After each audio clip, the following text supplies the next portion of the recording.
Professor Benno Nigg, the demigod of biomechanics study and human locomotion, spoke with me at the end of summer school.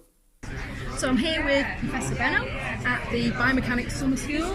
You have presented some excellent lectures over the last couple of days.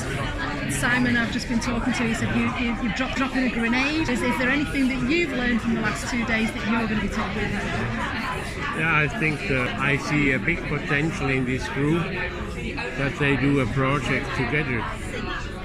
You know, you see so many patients, you could collect data and we could pool the data and we could say something about running injuries or about effect of orthotics or something like that.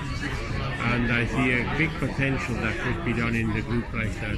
Yeah. It's an interesting group of people. They are interested and engaged, and so that's very important.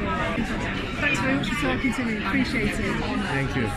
Professor Benno's second lecture on pronation was the one Simon Bartold referred to as throwing a hand grenade into the biomechanics bunker, and we all look forward to its publication soon.